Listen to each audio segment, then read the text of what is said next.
स्वागत है आप सभी का। सुबह के ठीक 9 बजे हैं और वक्त हो गया खबर दमदार का। सोनभद्र से बड़ी खबर है, जहां समाजवादी पार्टी के नेता की गोली मारकर हत्या कर दी गई। रामभुवन यादव इनका नाम है, जिनकी गोली मारकर हत्या की गई है। तो ये नेता सिंगरौली से सोनभद्र आ रहे थे और जहां उन पर जानलेवा हमला हुआ। इससे पहले भी इनको मारने की कोशिश हो चुकी है, इससे पहले भी इन पर इस तरह का जानलेवा हमला हो चुका है। लेकिन इस बार जो हमलावर थे वो कामयाब रहे अपने मंसूबों में और इनके सीने में 2 गोलियों के निशान मिले हैं। तो समाजवादी पार्टी के नेता जिनकी हत्या कर दी गई, जब सिंगरौली से सोनभद्र आ रहे थे उस वक्त घटना को अंजाम दिया गया। तो इससे पहले भी इस तरह के हमले इन पर हो चुके थे, जानलेवा हमला हुआ था, लेकिन पहले बच गए, लेकिन इस बार निशाने पर रहे थे और बदमाश अपने मंसूबों में कामयाब हुए। रंगेश हमारे सहयोगी सोनभद्र से जुड़े हैं। तो रंगेश, क्या कुछ वजह इसके पीछे सामने आ रही है और कहां तक जांच पड़ताल पहुंची है? जी देखिए, बता दें कि अभी ये भोर की घटना है और संदिग्ध बस्ती में इनका स्कॉर्पियो में ही अपने ही स्कॉर्पियो में इनका शव पाया गया।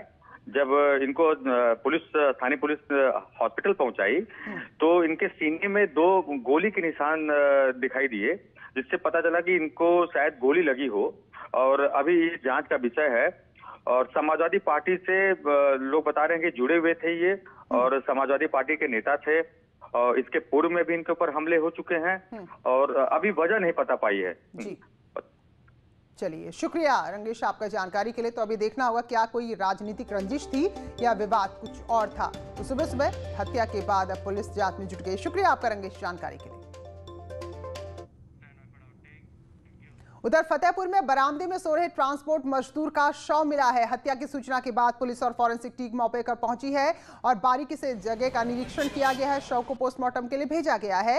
ये घटना बिंदकी कोतवाली इलाके के ठहराही मोहल्ले की है। जानकारी के मुताबिक 45 साल के मंजिल कोरी बिंदकी रोड लाइंस ट्रांसपोर्ट में मजदूरी करते थे। रोज की तरह मजदूरी कर ट्रांसपोर्ट के बरामदे में ही सो रहे थे और उसी वक्त उनकी हत्या कर दी गई। लोगों ने खून से लथपथ शव देखा।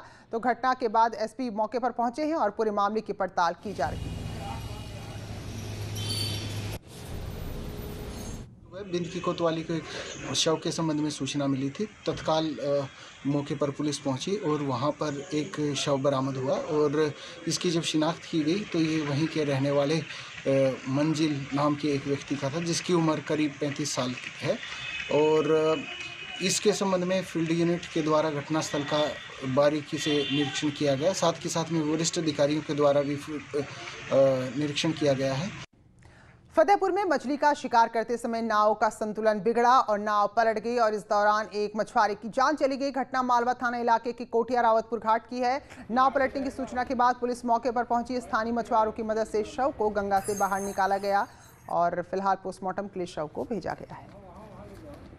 जनपद फतेहपुर में मलवा थाना क्षेत्र के रावतपुर स्थित गंगा घाट पर मछुआरों द्वारा मछली पकड़ते समय अचानक गहरे पानी में डूबने की वजह से राजू निषाद उम्र 22 वर्ष की मृत्यु हो गई। राजू मूल रूप से थाना मेजा जनपद प्रयागराज के रहने वाले थे।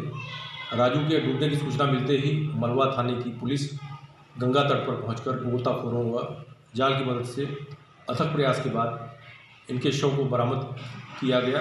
शव को पोस्टमार्टम के लिए भेजा गया है।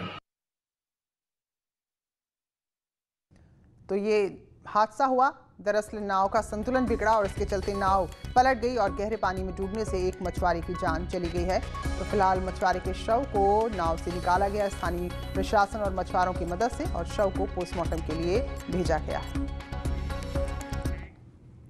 और अब बात करते किसान आंदोलन की। तो कृषि कानून का विरोध लगातार जारी है। किसान कानून वापस लेने की मांग पर अड़े हुए हैं और सरकार लगातार कह रही है कि कोई भी आपत्ति है, कोई भी विरोध है, वो केवल और केवल बातचीत से ही हल होगा। सरकार संशोधन के लिए भी तैयार है, लेकिन फिलहाल इन सब के बीच आंदोलन तेज है। और जिस तरह से मुजफ्फरनगर में चौधरी की पंचायत में फैसला हुआ है कि 17 तारीख से वो भी पूरी शक्ति के साथ आंदोलन में उतरेंगे।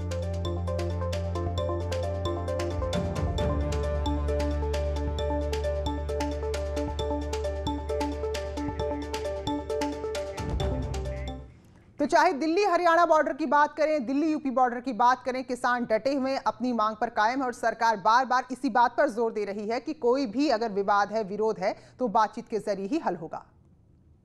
रक्षा मंत्री राजनाथ सिंह और कृषि मंत्री नरेंद्र सिंह तोमर से बातचीत के बाद किसानों ने दिल्ली नोएडा चिल्ला बॉर्डर खोल दिया था, लेकिन अब इस मामले में नया ट्विस्ट आ गया। बीकेयू अध्यक्ष भानु के बेटे ही इस फैसले के खिलाफ खड़े हो गए और वो किसानों की मांगों को लेकर अनशन पर बैठ गए।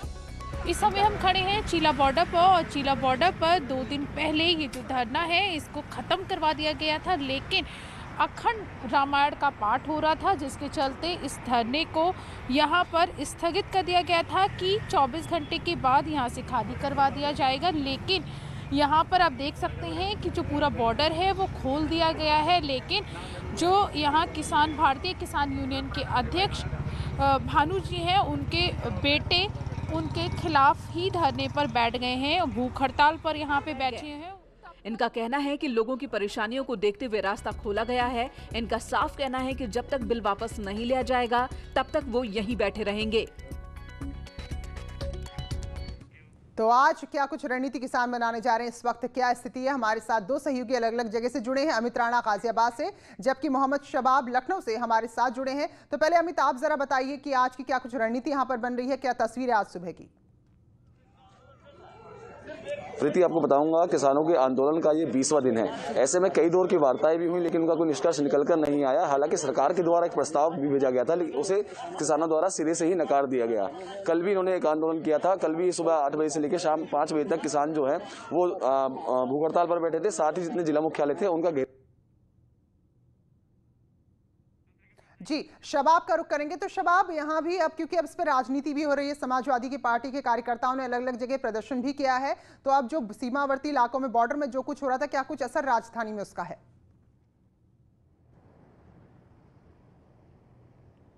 और बिल्कुल देखिए, किसान प्रदर्शन का असर साफ तौर पर राजधानी पर भी नजर आ रहा है। हालांकि एक तरफ जहां किसानों का प्रदर्शन चल रहा है, तो वहीं दूसरी तरफ सरकार अपने सम्मेलन भी कर रही है ताकि किसानों तक सही बात पहुंचाई जा सके। इसके लिए हर मंत्री और बड़े नेता को जिम्मेदार बनाया गया है। इसी कड़ी में आज केशव प्रसाद मौर्य बनारस जाएंगे, जहां पर वो किसानों से बातचीत करेंगे और जो किसान बिल को लेकर के गलतफहमियां हैं उनको दूर करेंगे। वहीं राजनीतिक पार्टियां भी लगातार इस किसान आंदोलन के जरिए अपनी राजनीतिक रोटियां सेक रही हैं। समाजवादी पार्टी शबाब, रोकना चाहेंगे, नितिन गडकरी इस वक्त कुछ बोल रहे हैं, वो सुन लेते हैं। किसानों के लिए पूरी तरह समर्पित है।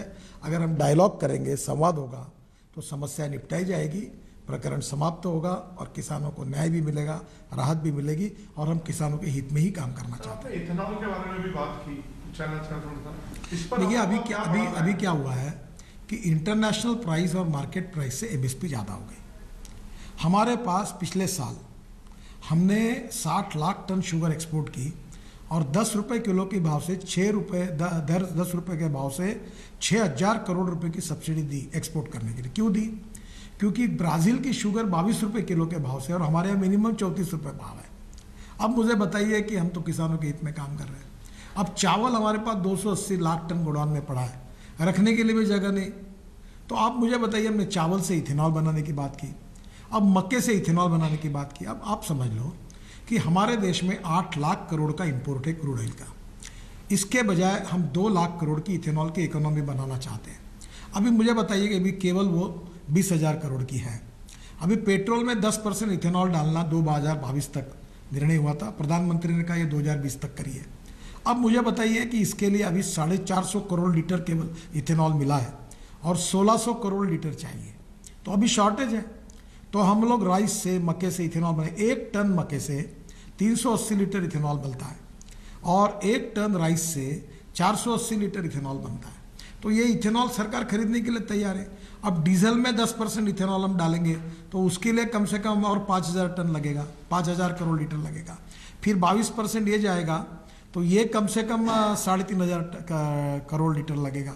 फिर अभी मैंने इथेनॉल पर चलने वाली बाइक लाई है, बजाज की, टीवीएस की, वो भी इसमें इथेनॉल पे चलेगी, किसानों को फायदा मिलेगा। ये 2 लाख करोड़ की इकोनॉमी बनेगी। अब फ्लेक्स इंजन, अब ये टोयोटो, होंडा, मर्सिडीज, BMW, इनकी सबकी अमेरिका में, ब्राज़ील में और कनाडा में कार है। 100% इथेनॉल डालो या 100% पेट्रोल डालो। अब इथेनॉल का रेट 60 रुपये लीटर और पेट्रोल का 85 रुपये लीटर है। इथेनॉल सस्ता है, ग्रीन फ्यूल है, किसानों का है और इको फ्रेंडली है, पोल्यूशन भी नहीं होता। तो ये सब करने से ये 2 लाख करोड़ की अगर इकोनॉमी बनेगी तो 1 लाख करोड़ किसानों के जेब में जाएंगे। ये निर्णय हमारी सरकार ने किया है। अटल बिहारी वाजपेयी की सरकार में राम नाईक जब मंत्री थे तब इथेनॉल लाया। फिर यूपीए सरकार में शरद पवार कृषि मंत्री थे, यूपीए सरकार ने नहीं होने दिया। मोदी जी प्रधानमंत्री बनने के बाद हमने फिर इथेनॉल लाया और आज 2 लाख करोड़ की इथेनॉल की इकोनॉमी बनाने की बात कर रहे हैं। और मैं जिम्मेदारी से बात कर रहा हूँ, आने वाले समय में हवाई जहाज भी इथेनॉल से तैयार किए हुए फ्यूल पर चलेंगे और वो पैसा किसानों को मिलेगा। ये हमारी विजन है, ये हमारा सपना है। क्योंकि आज गेहूं, चावल और गन्ना लगा के किसान का भविष्य नहीं बदल सकता। अब पेट्रोल डीजल के पराई जो ईंधन है वो किसान बनाएगा। पराली से जो जलाने के कारण प्रदूषण होता है उससे बायो सीएनजी बन रहा है। सेकंड जनरेशन इथेनॉल पराली से पानीपत में इंडियन ऑयल ने प्रोजेक्ट डाला है, उससे इथेनॉल बनेगा। तो लाखों टन पराली जलाकर प्रदूषण के बजाय इथेनॉल देश के लिए बनेगा। तो हमने तो सब टेक्नोलॉजी लाई, इनोवेशन लाया और इसको करके दिखाया है। तो संवाद क्यों नहीं हो रहा है, विवाद हो रहा है, तो क्या आपको लगता है कहीं ना कहीं कन्विंस नहीं कर पाएगी आपकी सरकार? थोड़ा समय लगेगा पर हमारी सरकार कन्विंस करेगी, किसानों को समझाएगी और इससे मार्ग निकालेगी और संवाद के द्वारा इस समस्या को निपटाएगी। तो केंद्रीय मंत्री नितिन गडकरी जो ये बताने की कोशिश कर रहे हैं, समझाने की कोशिश कि सरकार के हितों में फैसले लिए गए हैं और आगे भी किसानों के हित के फैसले यहाँ पर लिए जाएंगे। तो सरकार हितों का ख्याल रख रही किसानों के, और ये वजह है कि हर बार वो कोशिश करे कि बातचीत से ही रास्ता निकले। तो शबाब, जो भी हम नितिन गडकरी को सुन रहे थे, तो सरकार ये बार बार कह रही है कि भाई बातचीत के लिए आगे तो आओ, और नितिन गडकरी भी ये समझाने की कोशिश कर रहे हैं कि कोई भी कदम अगर उठेगा तो किसानों के हित में होगा।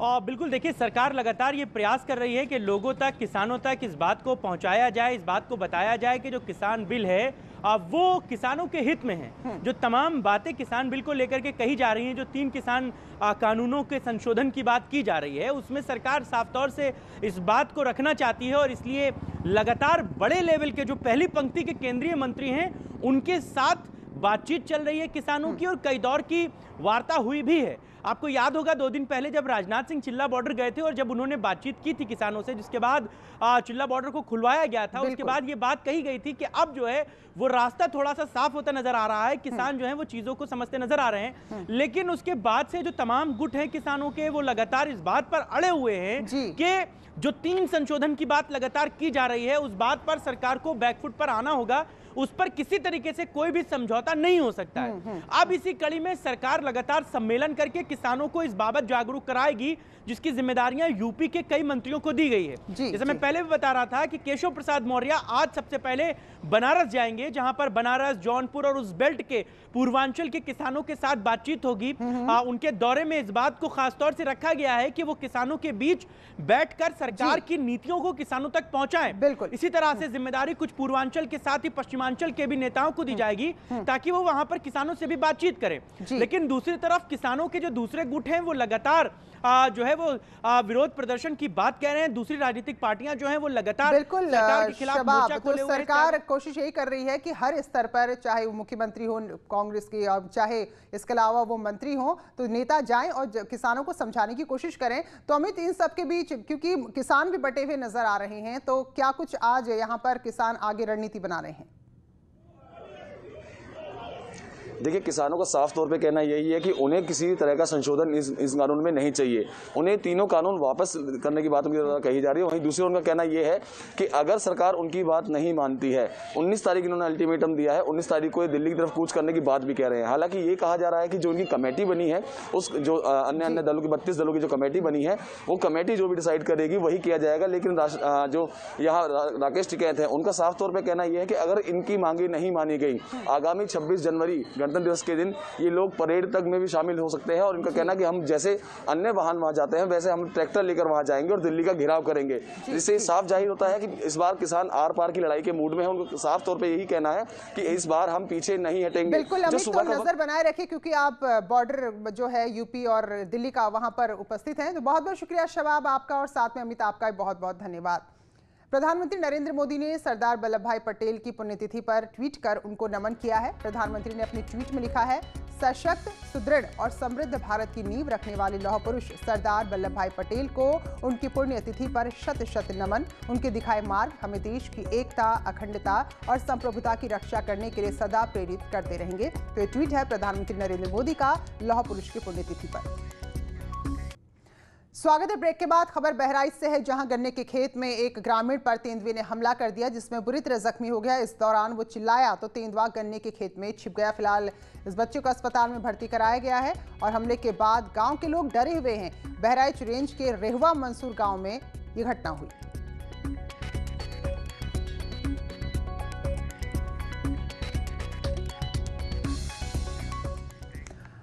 और अगली खबर आजमगढ़ से है, जहां दबंगों ने एक शख्स के दुकान पर उसके रोजी रोटी के जरिए पर इसलिए आग लगा दी क्योंकि उसने मुफ्त में उन्हें खाना खिलाने से मना कर दिया था।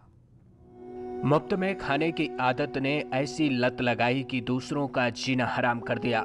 ये परिवार एक ऐसे ही दो कौड़ी के दबंगों से परेशान है क्योंकि उन्होंने इनकी रोजी रोटी पर आग लगा दी और सब कुछ बर्बाद कर दिया। कितने का नुकसान हुआ आपका आग लगने? 60-65 हजार का। इस गरीब परिवार ने अपना आत्मसम्मान बचाने के लिए एक बार नहीं बल्कि कई बार मुफ्त में खिलाया, लेकिन जब इसका विरोध किया और खाने के बदले पैसों की डिमांड की तो दबंगों के आत्मसम्मान को चोट पहुंच गई। साहबजादों की शान में आग लग गई और उस आग से जलते मोनू यादव और उसके साथी ने आजमगढ़ के कंतालपुर गांव में मीट की दुकान चलाने वालों के पेट में लात मार दी।